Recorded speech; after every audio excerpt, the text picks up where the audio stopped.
G'day everyone, how you going? Hope you're having a beautiful day out there. Check out this one. 10 alleged ultra top secret shadow projects, December 12th, 2018. The idea of secret projects such as... Oh, come on, what's it doing? Why isn't it moving?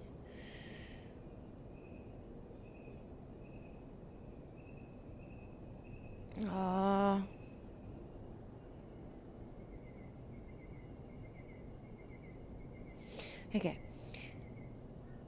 10 alleged ultra top secret shadow projects. The idea of secret projects such as ultra were once considered complete fiction and nothing but theories, as were secret projects to influence the weather or use remote viewers such as intelligence agency. However, we now know that these efforts existed, at least on initial research and experimental level. If those top secret, once denied projects were more factual than authorities would have originally had us believe, then should we make some of the other a bit bizarre allegations of top projects and programs that operate in shadow of the funded by a black budget? Here are top 10 such programs. Some are more believable than others, no doubt, but all are intriguing to the max. Number 10. Project Mannequin. According to several whistleblowers, Project Mannequin is a joint operation involving the NSA and British intelligence agencies. Although a variety of activities and projects operate under the Mannequin name, the main purpose is to train and develop units of super soldiers. Some of these are used as part of retrieval and security lockdown operations. Others, though, are called sleepers and are claimed to be mind-controlled and activated remotely to carry out deadly missions, of which they will not be aware of. Are you not crazy enough for you? Okay, most of these super soldiers become members of these programs via kidnappings or through years of grooming via military and high-status families who apparently submit their children to such programs for rewards unknown. The main hub of the operation is said to be in top-secret facility 200 feet or 60 metres underground in Berkshire, southern England. In addition to the training sessions in developing and mind-controlled assassins, if, of course, we subscribe to the apparent leaks of information, which most don't, then there are also remote viewing sessions. These occur in a variety of purposes, not least to gain political and military advantages. Some whistleblowers even claim to arsenal attacks take place on the facility under the Project Mannequin name. Perhaps one of the most high-profile people to make claims of involvement in Project Mannequin was Max Spiers, who died in the suspicious of circumstances and whose death shortly after making claims remains unsolved to any satisfactory degree still today. Make of that what you will. Project Bluebird, artichoke. In contrast to the outlandish claims about Project Mannequin, our next entry is all too real. Most of us, even those who don't involve themselves with and the like, are aware of such programs as MK even if only by name. The forerunner to this very real project went under the name Project Bluebird, and then, very likely for security reasons and for lack of clear paper trail, under the moniker of Project Artichoke. Perhaps this activity is indicative of the nature of the black budget projects that would seemingly become standard operating procedure for many intelligence agencies as the 20th century progresses. These programs began around 1950 in the aftermath of World War II, and incidentally, or not, Operation Paperclip, were known to have carried out extensive experiments with mind control. While there is no direct evidence to link them to the programs, it is generally accepted that many researchers that worked with Jose, who was looking to replace the brutal nature of the lobotomies with electrical stimulation of the brain, perhaps unintentionally provided intelligence agencies with the insight they required to use such knowledge to their own ends. Project DreamScan. With the objectives of Project DreamScan have little documentation to back up the whistleblower-type claims, the methods utilised within the program are very much due. It is widely known, for example, that the CIA experimented relatively extensively with remote viewing, particularly during the Cold War, mainly due to the intelligence that the Soviet counterparts were doing so. According to the claim of some, the objective of Project DreamScan was to have remote viewers leave their bodies to enter a target's mind and dream state. These missions were thought to have been attempted to influence the thought process of the targets. Interestingly, some researchers suggest that remote viewers often accompany high-ranking officials to meetings with the UN in order to use their powers on certain countries, officials, or similar reasons. Rumours even exist that Uri Geller was employed in such a way. Furthermore, a purported CIA document classified in 2017 suggests that similar missions would send remote viewers not only to other planets, but to different times, both in the future and past. While most dismiss this aspect entirely, it is an interesting notion that time travel may be something achieved on an astral plane as opposed to a physical one. Project Stargate, number 7. As we mentioned above, many of these secret programs were a product of the Cold War and intelligence obtained by both US and Soviet agencies. In reality, it is tempting to say that each country likely fed the other for a good helping for purposeful disinformation. However, in the paranoid nature of times, neither side could afford to ignore the possible intel, no matter how absurd. It's easy to see, then, where the murkiness of such projects come from. One of these operations was Project Stargate, which, according to what little information is available on it, was a psychotronic research program. Furthermore, in the beginning of the late 1970s, established and proven remote viewers would teach others to hone their skills at all expenses of the US. Of course, this was, according to some, the new psychic warfare that was taking place in full view and unknowingly and unsuspecting public. There are even more bizarre reports from some researchers that suggest these talented remote viewers would on occasions be loaned out to friendly countries for the use of their own private matters. Like such many programs, whatever the truth in their operations, Project Stargate would suddenly cease operating, or at least under that name, in the 1990s. Just when the satanic panic ends in the 80s. Project Rainbow, number 6.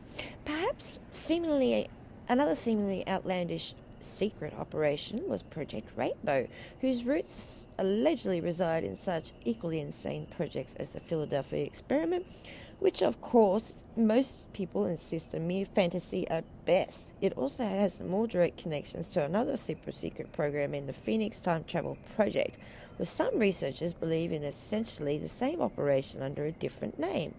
While much of the project, if we accept for a moment the authenticity of the claims, revolved around the attempt to create time tunnels and wormholes, the other part of the Project Rainbow umbrella would look at weather control.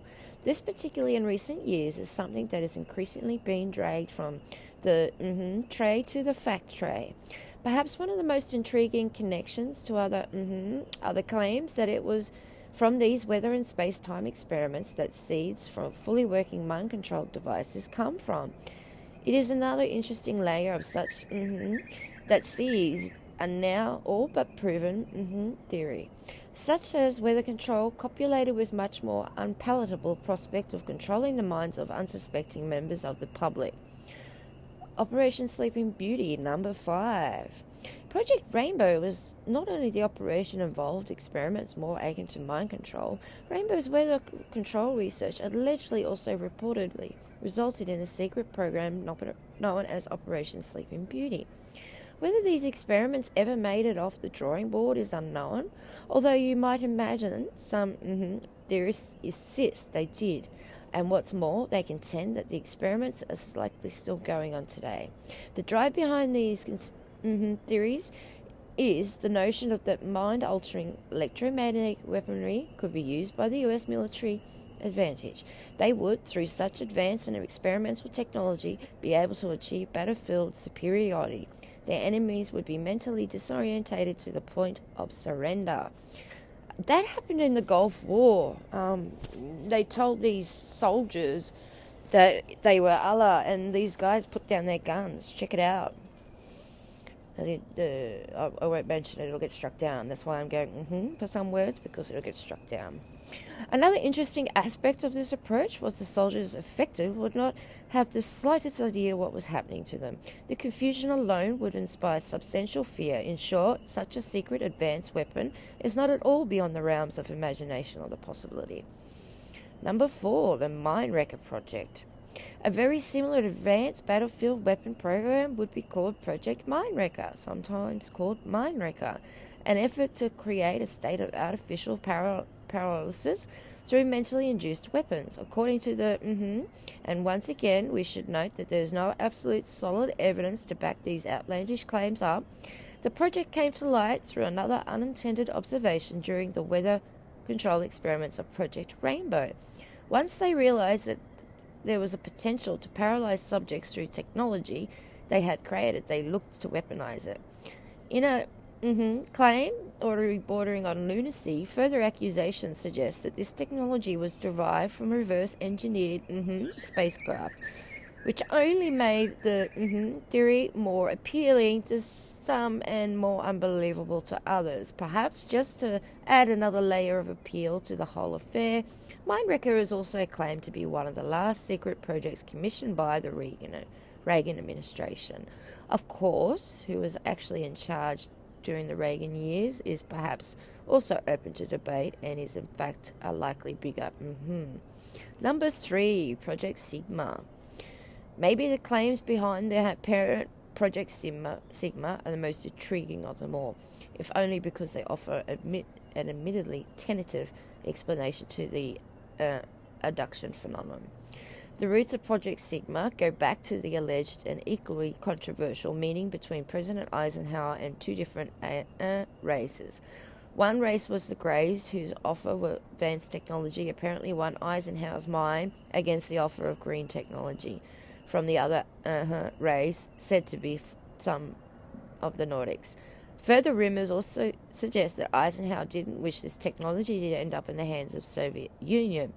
So then, if we buy into these theories that Eisenhower did indeed meet with the two races, one of which was the Greys, and was an outcome of such meeting, well, according to some researchers themselves relying on whistleblower testimony, it was Project Sigma.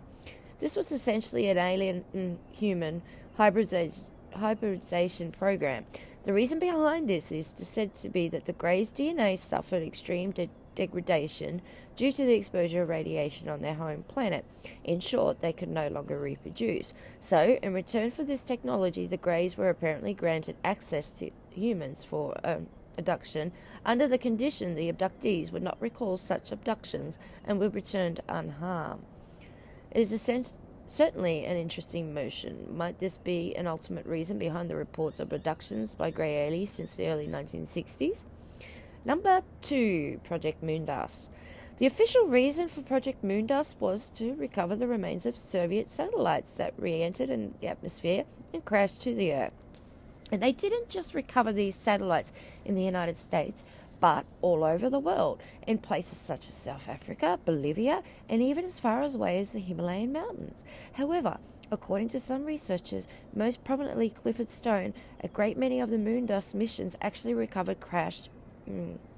Many of these crafts are thought to have been taken back to the US to various air bases and research facilities with a view to reverse engineer the technology available. Stone, who also claimed involvement in the missions, would state shortly before his death in 2014, while we were doing this, we were telling the American public there was nothing to it, the UFO.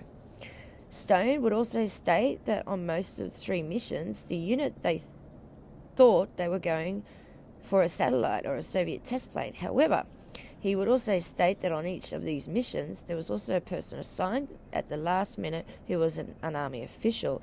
It would appear that these mysterious additions to the mission were the only ones in full possession of the actual facts of each incident. The claims, while perhaps requiring a pinch of salt or two, are certainly intriguing. And number 1, the Cheney Project. Perhaps one of the most intriguing of these alleged secret projects is the Cheney, Channeled Holographic Access Network Interface Project, with one researcher describing as an orgasmic interaction between science theory and spiritual awareness. A simple way of explaining this apparent project is moving of remote viewing and the use of psychics in the digital age. Through various computer software programs, says a digital channeler or presence would make contact with the spirit's energies from one realm, or more accurately with another energy or spirit who was referred to another rather ominously as the entity. Even more bizarre, the entity was in contact with humanity on behalf of the elders, the creators and the overseers of the universe. This is an interesting notion, and one that is found in the legends of many ancient civilizations. Ancient Egypt, for example, has legends of 9 creator gods. Perhaps interestingly, it is claimed that similar channeling experience in the 1950s and the 1960s themselves, an offshoot of MK, and remote viewing experiments made contact with one of the creator gods, fact-checked by Jamie Frater.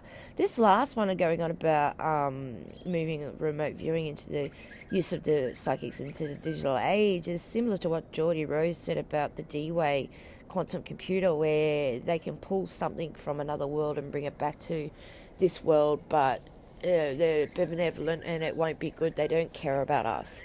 So I'll just leave that with you to have a think about. And I hope you liked it. If you liked it, hit the like, subscribe, or not. I'll see you in the next one. Thanks for watching. Much love. Bye now.